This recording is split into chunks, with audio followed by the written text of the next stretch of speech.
Paputol ako ng leeg kaagad kung ma-prove niya yan, na si Sara sa likuran yan. Magpuputol ako ng leeg, ngayon, putulan niyo kong leeg kung kasama si BP Sara dyan. Yung kanyang statement, ano ba yan?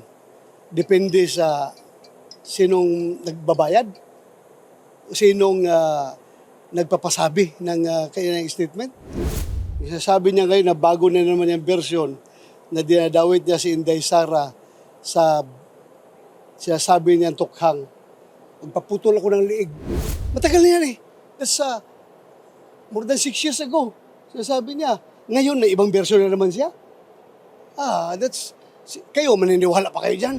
Bakit nagkakataon na itong pag-imbestiga namin sa PI at saka itong paglabasan namin ng Las Cañas? This is a diversionary move coming from the people behind the PI. Sinabi pa ni Senator Bato na kilala niya kung sino ang nasa likod ng nag-aakusa kay VP Sara pero hihintahin ang tamang panahon para ibunyag ang katauhan nito.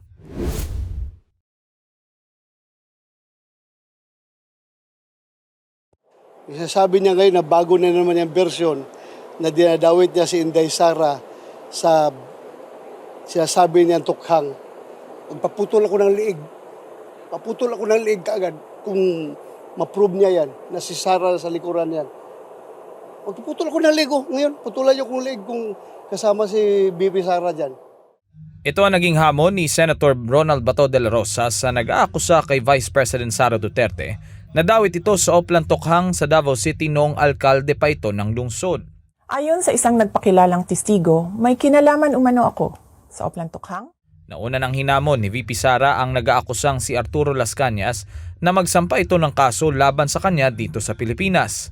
Kinwestiyon din ng Vice Presidente ang timing ng pagkakadawit sa kanya sa issue ng International Criminal Court dahil sa war on drugs campaign ng kanyang ama na si dating Pangulong Rodrigo Duterte.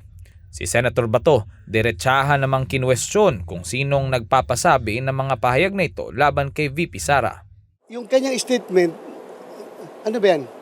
Depende sa sinong nagbabayad, sinong nagpapasabi ng kanyang statement. Matagal na yan eh. That's more than 6 years ago. Sinasabi niya, ngayon na ibang version na naman siya. Kayo, maniniwala pa kayo dyan. Bakit nagkakataon na itong pag-imbestiga namin sa PI at saka itong paglabasan namin ng Las Cañas? This is a diversionary move coming from the people behind the PI. Sinabi pa ni Senator Bato na kilala niya kung sino ang nasa likod ng nag-aakusa kay VP Sara pero hihintahin ang tamang panahon para ibunyag ang katauhan nito. Regular session namin. Bukod kay VP Sara at Senator Bato, idinadawit din si Senator Bongo na umano'y may kinalaman sa Davao Death Squad. Sinabi din Senator Go na luma na ang mga akusasyong ito at paulit-ulit na lang.